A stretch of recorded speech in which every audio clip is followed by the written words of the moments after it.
Welcome to the deep dive. You're here because you want to get informed without getting overwhelmed, and that's exactly what we aim for. Mhm.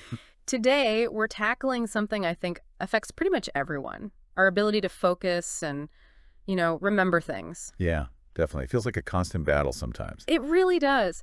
Our guide for this deep dive is a pretty comprehensive WebMD article. It explores how meditation can be this, well, surprisingly practical tool to maybe sharpen that mental edge. That's right. It's so easy to feel like your mind is just buzzing, Uh-uh. so many distractions. Totally. And this article, it gives us some really concrete ways you can maybe take back some control. Okay. We'll be looking at specific meditation techniques it outlines, and how they potentially impact your mental well-being. Right. So the mission today. Yeah, our mission is basically to give you actionable insights, like real takeaways you can actually use to enhance your focus, your memory, without feeling like, oh, great, another overwhelming task to add to the list. Good, because that's the last thing anyone needs. Exactly. Yeah. The article touches on things like focused breathing, mindful movement, even the power of simple repetition, things you can actually do. Okay. So think about it, right? You're trying to concentrate on, say, a report, Hmm. and then suddenly, boom, you're planning your weekend, or you remember that email you forgot to send yesterday? Happens all the time. All the time. And the article actually hits us with a pretty startling statistic right at the start. Yeah. Researchers found our minds wander roughly 47% of the time. Wow, 47%. That's long half. Almost half your day spent not truly present. Let's just, unpack that for a second. This isn't just about, oh, I need to focus better sometimes. It's potentially reclaiming nearly half your waking hours from mental autopilot. Precisely. That number, it really underscores the universal struggle with just staying focused in our busy lives. Yeah. And that's where meditation, as this article explores it, becomes really relevant.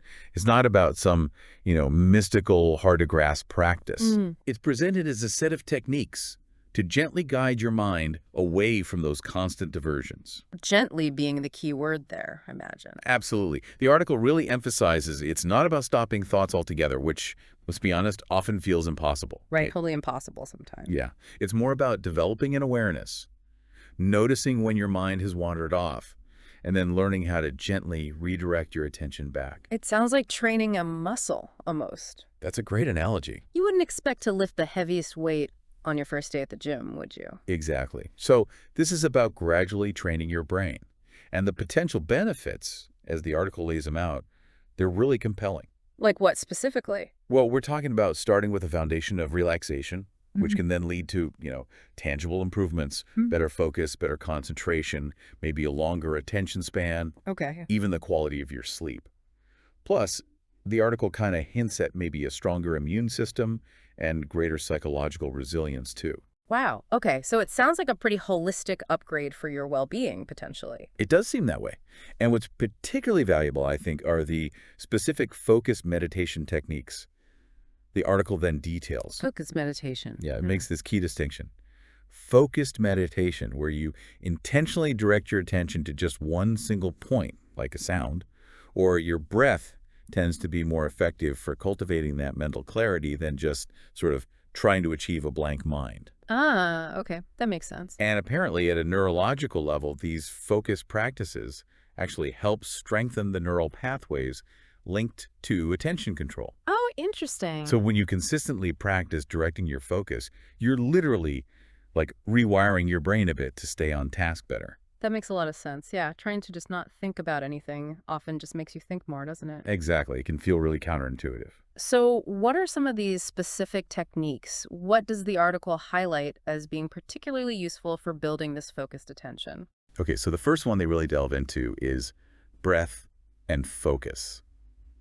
This is probably the one most people picture when they hear meditation. Right. Sitting quietly, focusing on breathing. Pretty much. The article suggests finding a posture that's relaxed but also keeps you alert.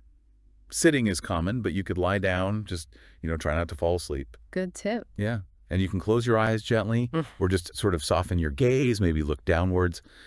The key here is to relax your body and just bring your awareness to the physical sensations you're feeling right now. Okay. Finding that sweet spot between comfortable and, well, awake and alert. Got it. And then, like the name says, the focus shifts to your breath. Exactly. You intentionally, consciously direct your attention to the sensations of inhaling and exhaling, Sensations like the air moving in, the chest or belly rising and falling. oh, The article points to focusing on the full cycle, the feeling of the breath entering your body and the feeling of it leaving. okay. And crucially, it addresses that, inevitable mind-wandering thing. Which will happen. Oh, absolutely. It notes something like, if you notice your mind wandering, don't beat yourself up too hard. It's all part of the process and perfectly natural.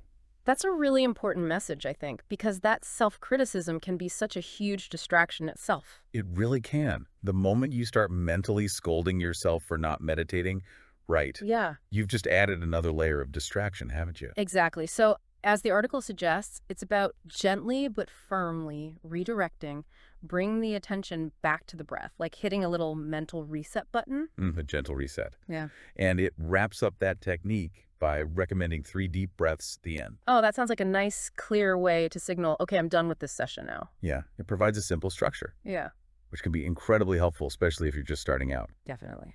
Then another technique the article discusses is called freeze frame. Freeze frame. Okay, what's that involve? This one involves maintaining a really still posture. Think. Straight back, upright head, just holding still throughout your meditation period. Huh. That actually sounds like it could be quite challenging. I mean, speaking personally, just sitting still through a long meeting can sometimes feel like an exercise in stillness. Right. The article acknowledges that, says this could be a real challenge to meditation beginners. Makes sense. Yeah.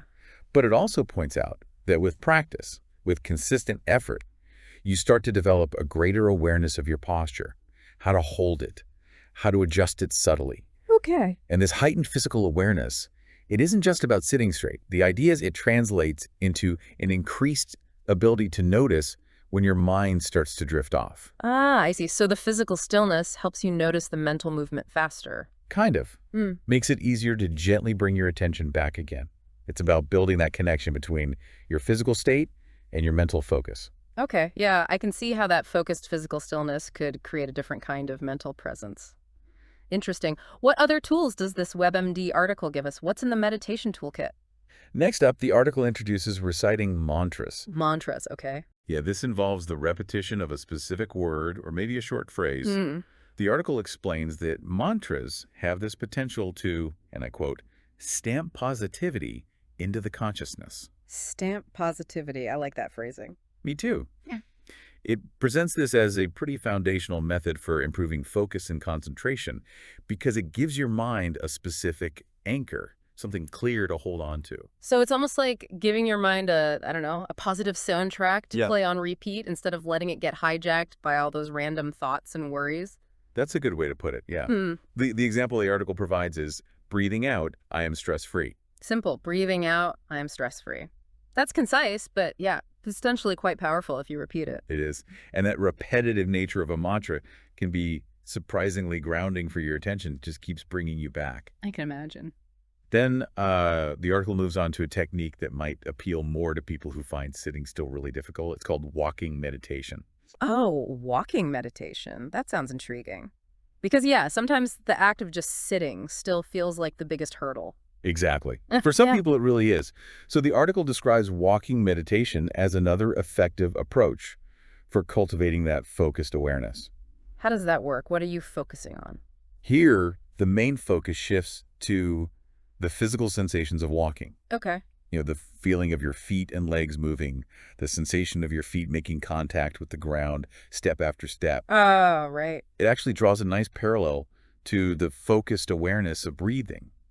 It's basically applying that same principle, paying close attention to a physical sensation, but to a different, more active experience. So it's about being completely present in the act of walking, noticing each step, the movement, the ground beneath you, instead of letting your mind race ahead to your next appointment or get stuck replaying something from yesterday. Precisely.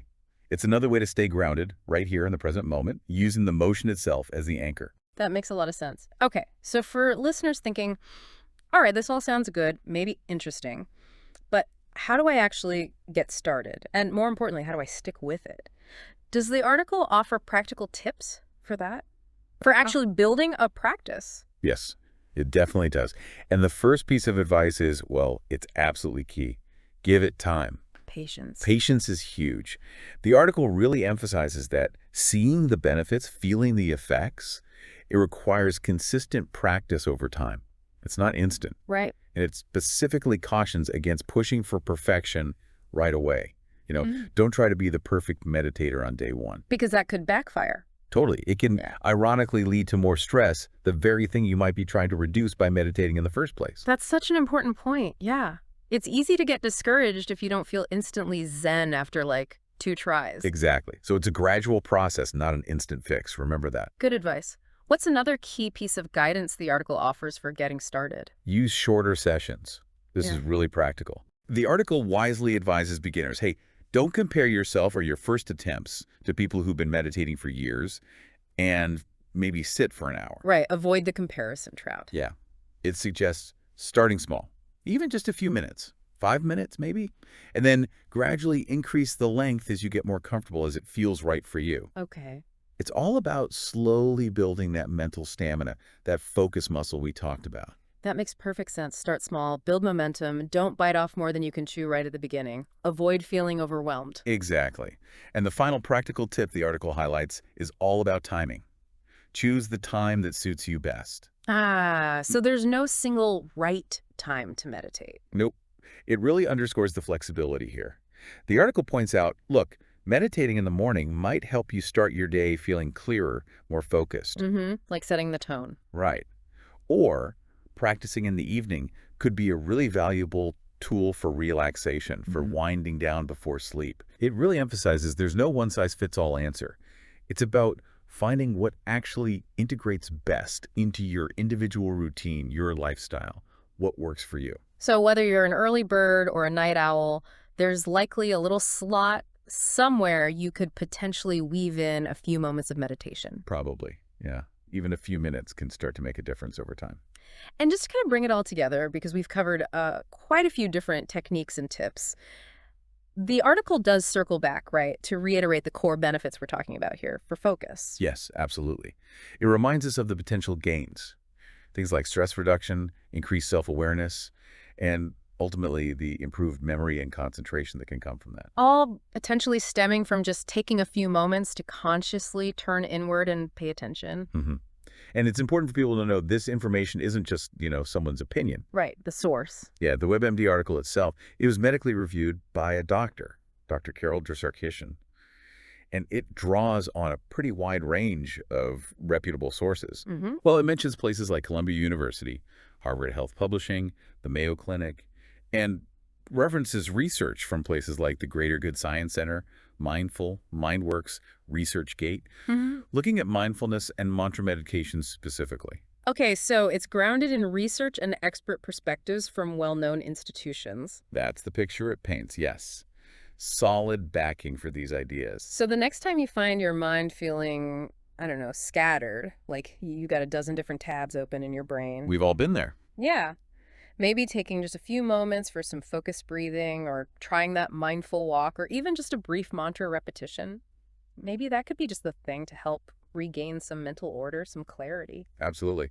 I think the fundamental takeaway here is that meditation offers this diverse set of actually quite accessible techniques, tools you can use to actively train your mind, make it less susceptible to distractions. And that training hopefully leads to real improvements in both focus and memory over time. That's the potential benefit highlighted, yes. It really makes you think, doesn't it? Considering how much of our time our minds apparently spend just wandering off, which of these techniques we talked about, the ones from the article, might be the most practical or beneficial for you, our listener, to maybe try incorporating? That's a great question for people to ponder. And maybe taking it a step further.